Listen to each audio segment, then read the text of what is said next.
I walked out on the stage at the Olympia Theater, and of course they were accustomed to seeing this. I said, yeah, I ain't no white woman, I'm black.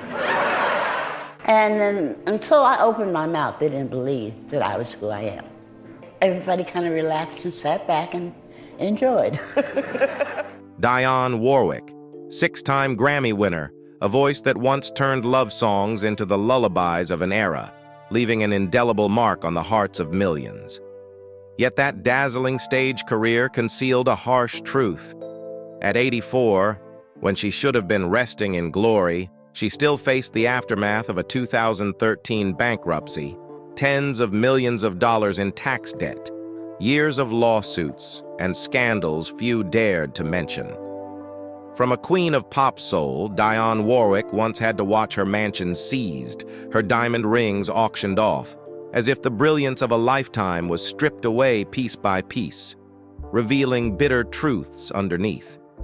What drove a legend into such a spiral of hardship? And how did she remain standing after it all? Join us as we uncover the arduous journey of Dionne Warwick, from the heights of fame to the years of struggle against the shadows of financial and legal turmoil. Every beginning leaves its mark.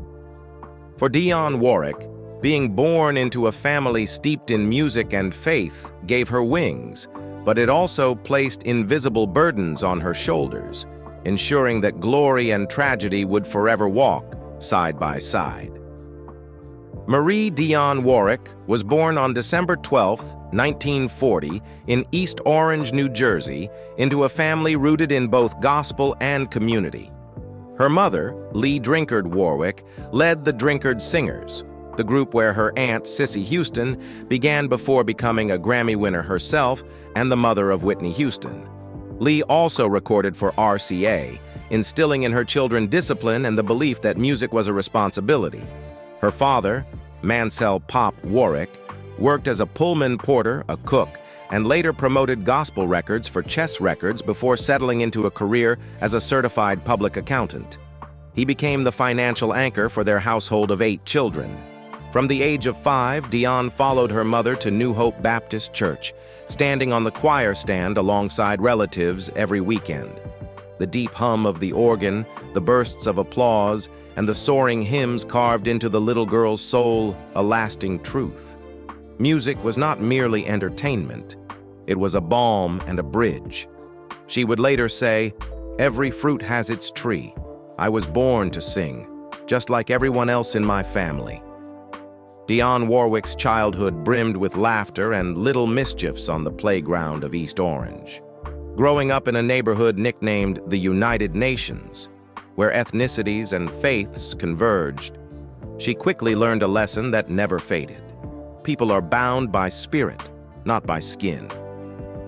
In 1959, Dionne Warwick graduated from East Orange High with honors and won a scholarship to the Hart College of Music. There, she mastered theory, sight reading, and classical vocal training. Alongside her studies, she worked as a background singer at early recording sessions, a quiet but pivotal stepping stone that opened the door to a professional path and launched a musical journey spanning more than 6 decades.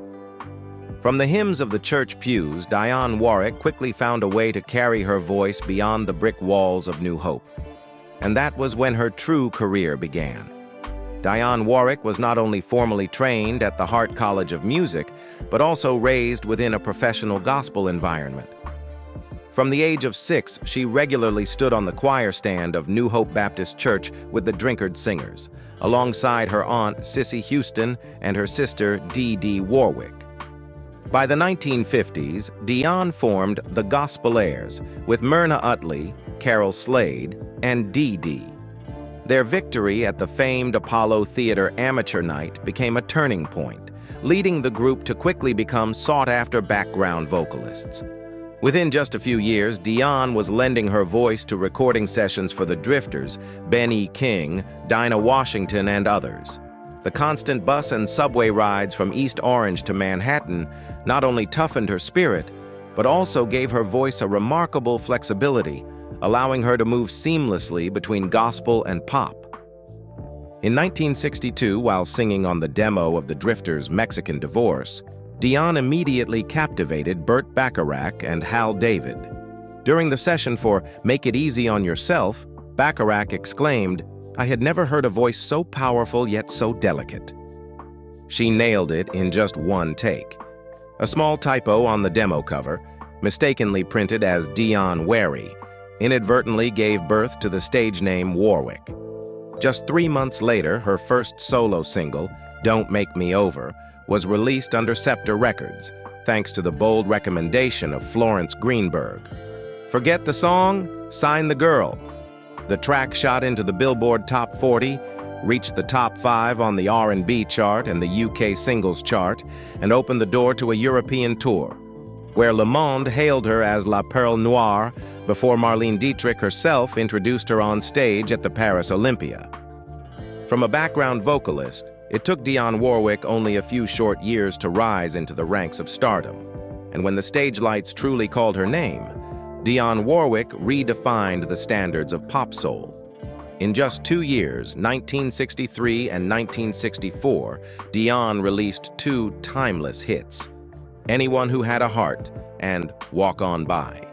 By the end of 1963, Anyone Who Had a Heart climbed to number 8 on the Billboard Hot 100, sold over 1 million copies, and was certified gold by the RIAA.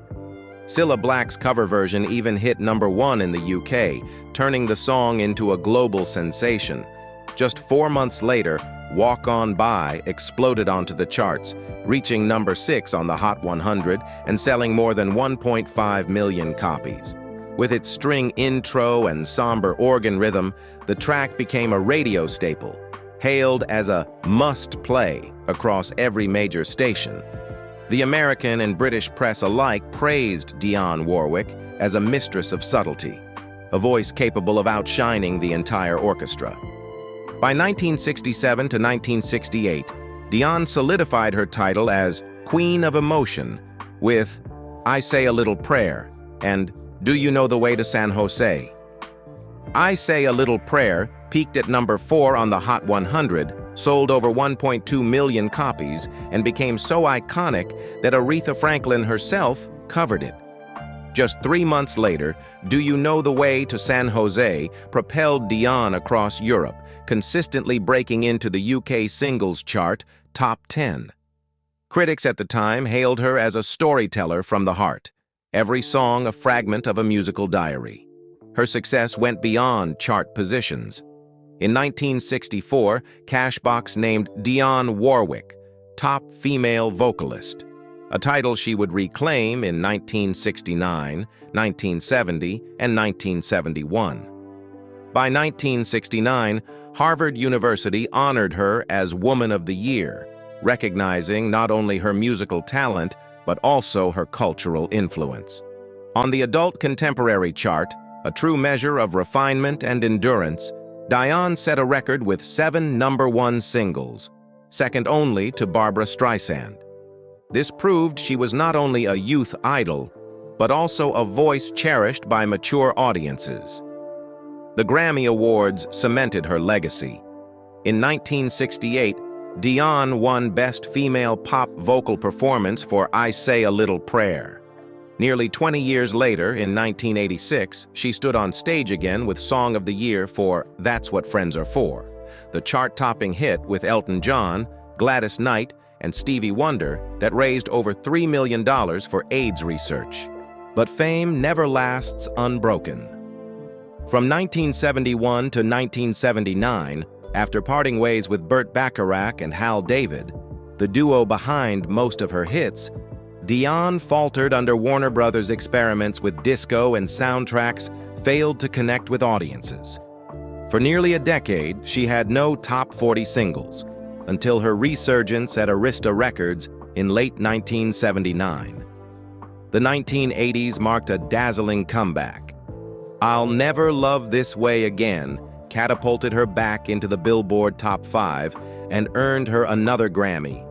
Soon after, That's What Friends Are For became not only a hit, but a cultural anthem of compassion.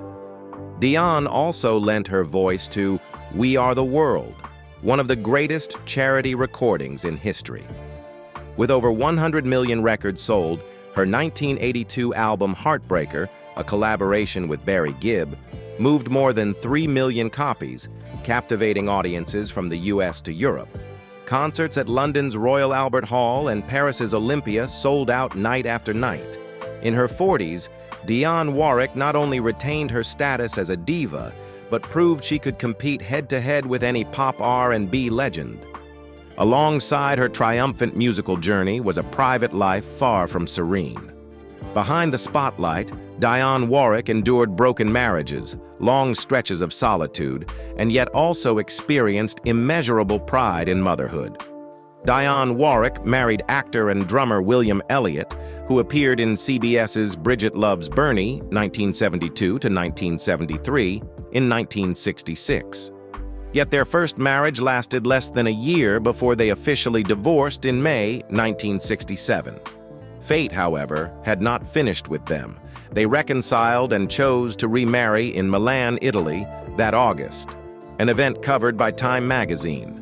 In later interviews, Dionne admitted, "It was a case of can't do with, can't do without, so I remarried him." But that fragile happiness could not endure. On May 30th, 1975, the couple separated, and by December, the Los Angeles court granted Dionne's petition for divorce. The case drew attention when William Elliott requested $2,000 per month in spousal support while property matters were pending, plus $5,000 in cash, claiming he earned only $500 a month while Dionne's income reached $100,000. The court rejected his request. In the 2002 Biography Channel program Don't Make Me Over Dionne Warwick, she reflected on that marriage with bluntness edged with bitterness. "I was the breadwinner." A man's ego is a fragile thing. It is difficult when the woman is the provider. Throughout my life, the only man who ever took care of me financially was my father. I have always taken care of myself. From her marriage to William Elliott, Dionne Warwick had 2 sons, her greatest pride and joy.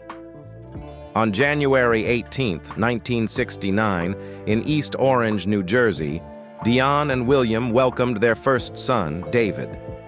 Despite a grueling schedule of global tours and endless hours in the studio, Dionne always made time for him.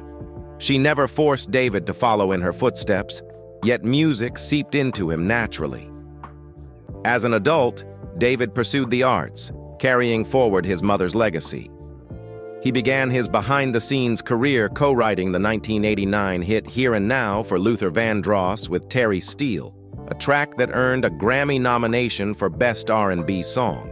In 1993, he contributed to the duet Love Will Find a Way with Whitney Houston on Dionne's album Friends Can Be Lovers, a milestone rich in meaning as it symbolized not only music, but also family ties.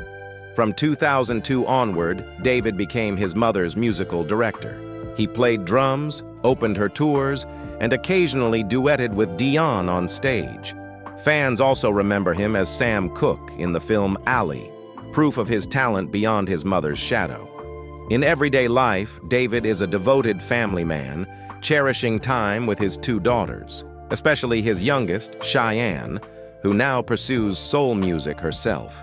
4 years later, on March 21, 1973, Dionne Warwick and William Elliott welcomed their second son, Damon. From an early age, Damon was immersed in the world of music, and he quickly proved that he was not merely Dionne Warwick's son, but a talent in his own right. He went on to establish Damon Elliott Music Group, Confidential Records, and Kind Music Group, collaborating with stars like Beyoncé, Mia, Pink, and Keisha Cole.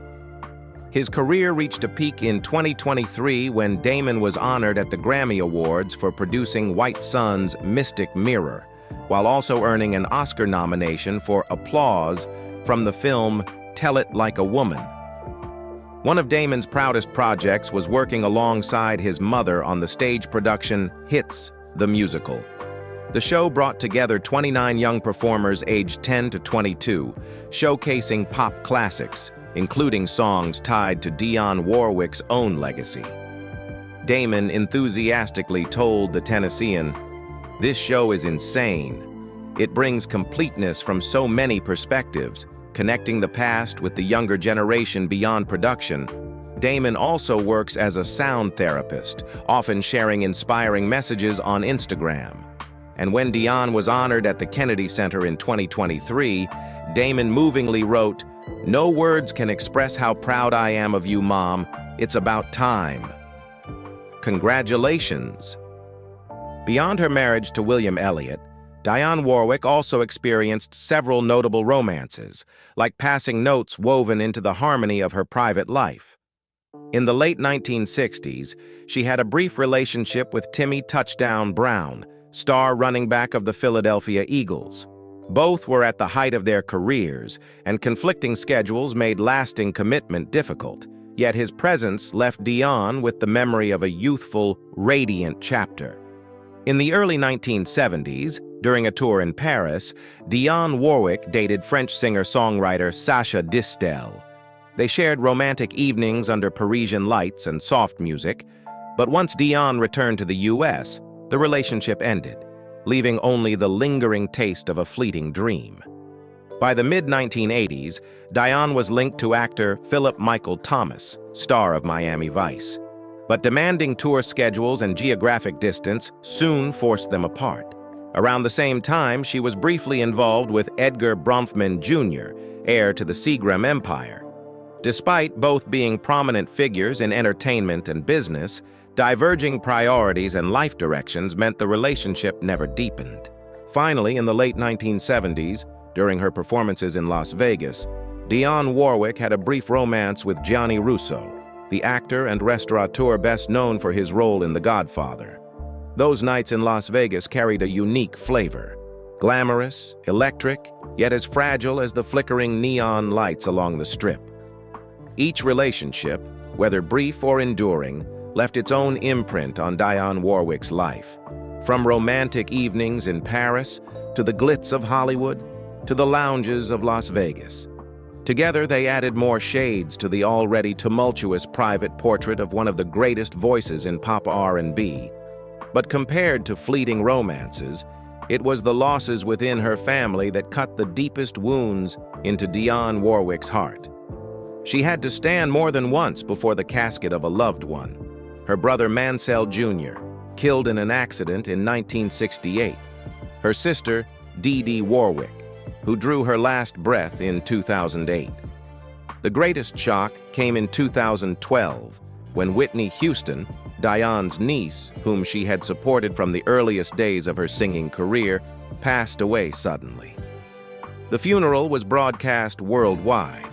Standing at the pulpit, Dionne held her voice steady to guide the service, calling out each performer to speak. Yet her reddened eyes told a story words could not. In that moment, Dionne Warwick was no longer a diva or a host. She was simply an aunt, shattered by the loss of her beloved niece, her own flesh and blood. Many colleagues recalled that after the service ended, Dionne sat silently in a back room for a long time, saying nothing. That loss etched itself so deeply into her that even today, whenever Whitney's name is mentioned, Dionne cannot hide her quiver of grief.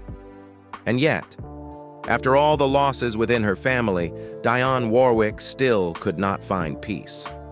One might have thought she would finally rest within the glow of a career spanning more than 6 decades, but fate had not finished testing her. This time, not through mourning, but through a storm of financial turmoil. At the height of her success, Dionne Warwick had built an impressive real estate portfolio. In her home state of New Jersey, she owned a cozy mansion in South Orange, a place tied to her childhood memories and serving as her home stop whenever she returned to America. In Latin America, Dionne chose Rio de Janeiro and São Paulo as her second homes, where she would spend months immersed in bossa nova and Brazilian culture. She also kept a house in Los Angeles for the convenience of shows, recording sessions, and industry work. Her passion for luxury cars also reflected her refined taste, from elegant vintage Mercedes-Benz models to comfortable, stylish Cadillacs. each car a symbol of her aesthetic sensibility and the fruits of tireless labor. From the outside, it seemed Dionne Warwick had everything: career, wealth, and a lifestyle of elegance. Yet all that seemingly solid foundation collapsed unexpectedly. After more than 2 decades struggling with enormous debts and a string of poor investment decisions, from real estate ventures and luxury cars to the sky-high endorsement fees for Psychic Friends Network and countless legal bills. On March 21, 2013, Dionne Warwick was forced to file for Chapter 7 bankruptcy in the New Jersey District Court. The bankruptcy declaration was like a final lifeline after every attempt to negotiate with the Internal Revenue Service, IRS, and the California State Tax Authority had failed. Between 1991 and 1999, Dionne Warwick had accumulated nearly $7 million in federal tax debt.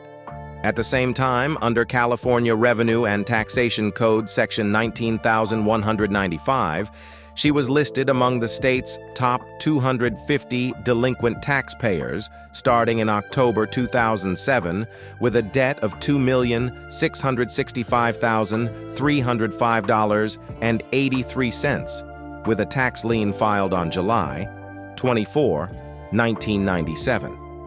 By 2010, that debt still stood at $2,185,901.08. despite her representatives insisting that Dionne Warwick was actively making payments. Mounting penalties, skyrocketing interest, and repeated notices of frozen bank accounts turned every source of income, no matter how large, into nothing more than a drop in the bucket. In 2012, after a review of her records, the IRS found that much of the debt had arisen from miscalculations. Many losses and tax credits had not been properly recorded, and canceled $1.2 million of the lien, leaving only the legitimate amount owed. Business Insider and several major outlets reported on the case, highlighting the IRS's rare public apology for its error. Though this adjustment was significant, it only slightly reduced Dionne Warwick's burden, before she was finally forced to put an end to the cycle of debt with a Chapter 7 bankruptcy filing in 2013. Imagine it.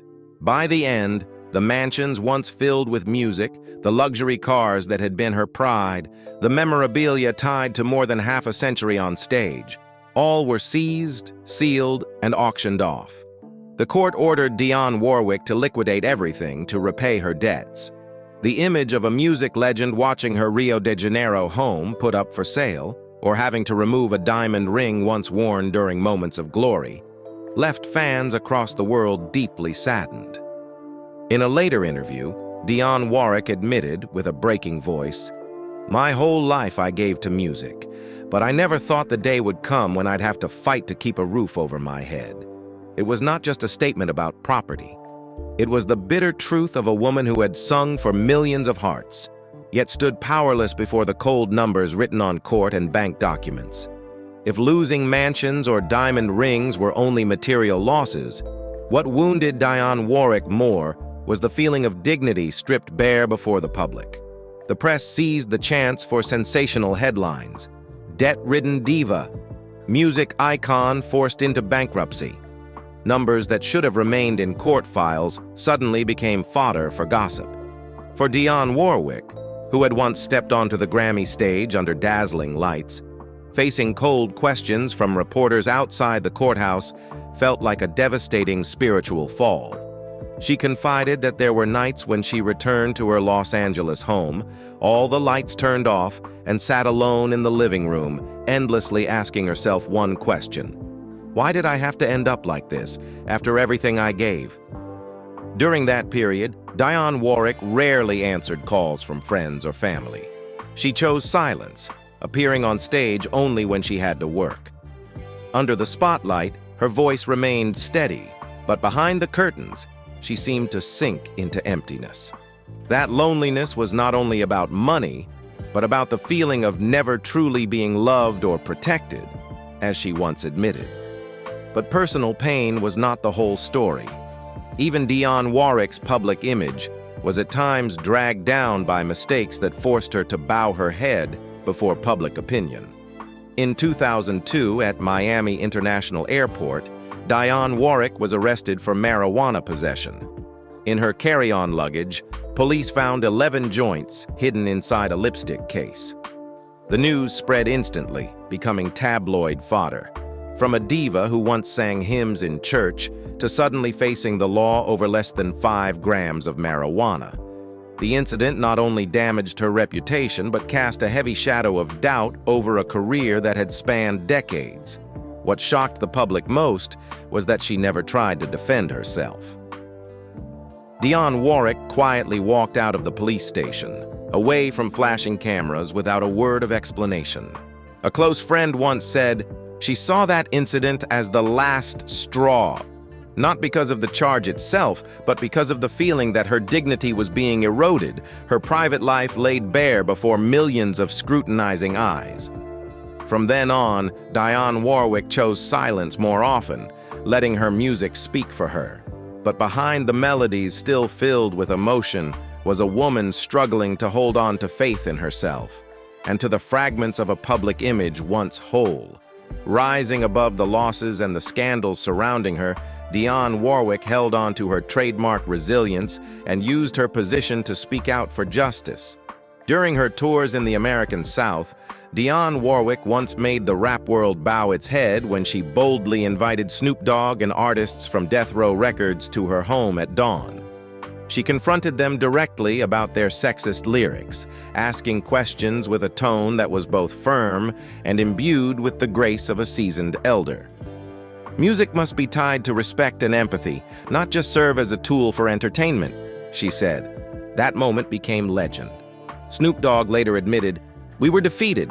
Dionne knocked us out right there in her own home." It was not only a personal victory, but proof that after everything, Dionne Warwick remained a voice impossible to dismiss, a diva who not only sang but dared to stand up for the values she believed in. Thus, Dionne Warwick's private life emerges like a ballad in many chapters: sweet beginnings, unfinished verses filled with regret, choking notes sung at funerals, and powerful crescendos when she stood up for herself and the next generation. Broken marriages left her with long-lasting solitude, but her 2 sons became her enduring pride. Family tragedies carved scars that never fully healed, yet reminded her to cherish every living moment. Scandals once damaged her image, but it was her candor and courage that turned public scrutiny into a broader social dialogue. Perhaps Dionne Warwick never had the complete family she longed for, but above all, she preserved her dignity, kept singing, and used music as a way to connect, to love, and to resist injustice. In Dionne Warwick's smile and gaze today, people see something greater than fame, the pride of a woman who never allowed fate to define her. Dionne Warwick is not only a voice, but a part of American music history. Over more than 6 decades, she released more than 75 singles that charted on Billboard, making her one of the most successful female artists of all time. Her crystal-clear voice, layered with a unique emotional depth, allowed her to transcend genre boundaries, refined in pop, sweet in soul, and resonant in R&B. Hits like Walk On By, I Say a Little Prayer, Do You Know the Way to San Jose, and That's What Friends Are For were not just popular songs but collective memories for generations. Many critics have called Dionne Warwick the bridge builder between soul and pop. If Aretha Franklin was crowned the Queen of Soul, then Dionne Warwick was regarded as the pioneer of integrating R&B into mainstream pop, a turning point that allowed later generations of black singers to enter the mainstream market without the same barriers of segregation. Thanks to this imprint, she became one of the few black female artists of the 1960s to achieve international success, conquering both Europe and South America. But Dionne Warwick's legacy goes beyond music. She was also a powerful voice for social causes. In 1985, together with Elton John, Gladys Knight, and Stevie Wonder, she released That's What Friends Are For, raising millions of dollars for the fight against HIV/AIDS. At a time when the disease was still heavily stigmatized and patients were shunned, this act was an act of courage, turning music into a balm for pain and a force for shifting public perception. It was one of the reasons she was honored at the Kennedy Center Honors in 2023. Proof that Dionne Warwick's legacy is not only in melody, but in humanity. Dionne Warwick's influence is also reflected across generations of artists. Whitney Houston once admitted that she was deeply shaped by her aunt in both vocal delivery and song choices. Mariah Carey, Toni Braxton, Alicia Keys, and Beyoncé have all cited Dionne Warwick as an inspiration. Even in the world of hip-hop, her mark remains. The story of her candid conversation with Snoop Dogg and the artists of Death Row Records stands as proof of her symbolic weight. A diva of the 1960s, yet powerful enough to shift the attitudes of an entire generation of rappers, something not many could achieve. Beyond art and activism, Dionne Warwick also left a strong cultural imprint. She became a familiar face on American television, from talk shows to sitcoms, always bringing intelligence and wit. On social media in her 80s, she unexpectedly became a Twitter phenomenon, with her sharp, humorous, and straightforward tweets garnering millions of likes. Young audiences dubbed her the Twitter Queen, a recognition that Dionne Warwick's influence never faded, even as technology and the way people consumed music changed. The legacy of Dionne Warwick is a tapestry of many layers, an immortal voice, a trailblazer who opened doors for Black artists, a social activist through music, and a living cultural icon. Dionne Warwick proved that greatness is not only measured by Grammy Awards, gold, or platinum records, but by the ability to touch human hearts and change the way people see the world. Entering her 80s, Dionne Warwick has not sought silence. She still sings, still travels, still lives as if music were the only breath that could hold back time. Today, Brazil has become her second home. From the moment she first set foot in Rio de Janeiro in the 1960s, Dionne fell in love with bossa nova, its culture and its warmth.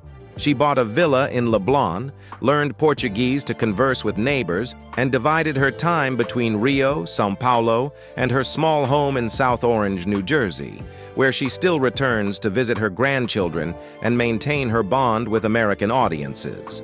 But Dionne Warwick does not live only to enjoy. For decades, she has used her voice and reputation to serve the community. From FAO Goodwill Ambassador, 2002, to U.S. Health Ambassador, from campaigns on HIV/AIDS and breast cancer to forums on food security.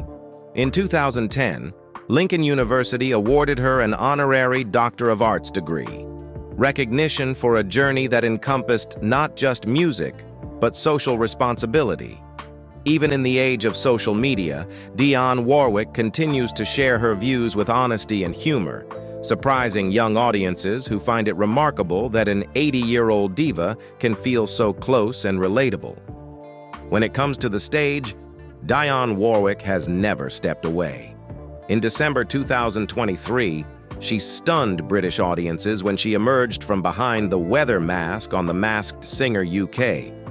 In early 2024, she brought warmth and wit to American television on Celebrity Wheel of Fortune, sharing secrets of staying healthy and optimistic at 83. These appearances proved she is still herself, an artist who delights in surprising audiences, yet never loses her grace. Her career continues to stretch into the future. She is consulting on a biopic produced by Teyana Taylor, a project that promises to portray Dionne not only through her brilliance, but also through untold shadows. At the same time, she remains dedicated to recording. Her gospel album, Why We Sing Again, is scheduled for release in late 2025, marking a reunion with the Drinkard Houston family and collaboration with her son Damon Elliott. Not even health challenges can force her to stop. In mid-2024, Dionne Warwick slipped in her bathroom, broke her ankle, and required surgery. At 83, such an injury could have ended everything for many. But just 6 weeks later, she began physical therapy and continued working online on her projects. Months later, her return to the stage moved audiences to tears, not only because her voice remained intact, but because of the steel will that lifted her back up, defying age. Dionne Warwick's present life is a rare fusion: the inspired rhythm of Brazil, a global sense of social responsibility, and an unquenchable creative drive. In her, people see not only a singing legend, but a woman who learned to rise after loss, who preserved dignity amid scandal, and who still sings, as if her voice itself were the ultimate declaration. Dionne Warwick is still here, proud and unyielding. Dionne Warwick has lived a life far from tranquil, from the heights of fame with love songs that enchanted millions, to the lonely days of marriage, the irreplaceable losses within her family, the storm of financial ruin, and even the scandals beyond her control. Yet through it all, she has held on to her pride and a voice that has never stopped ringing out. Dionne Warwick's music is not only an artistic legacy, but also proof of the inner strength of a woman who knew how to stand tall after every fall. And as she turns 84, she is remembered not just as a diva, but as a living witness to resilience, endurance, and timeless love. Looking back at the glory and the grief of Dionne Warwick's journey, one question remains. After all the triumphs and losses, what endures? Perhaps it is the ability to preserve dignity and to let her voice become an immortal testimony. So what leaves the deepest impression on you about Dionne Warwick? The love songs, the motherhood, or her strength in the face of trials? Share your thoughts in the comments below so we can continue the conversation. And don't forget to subscribe to our channel so you won't miss the moving life stories of the legends we all cherish.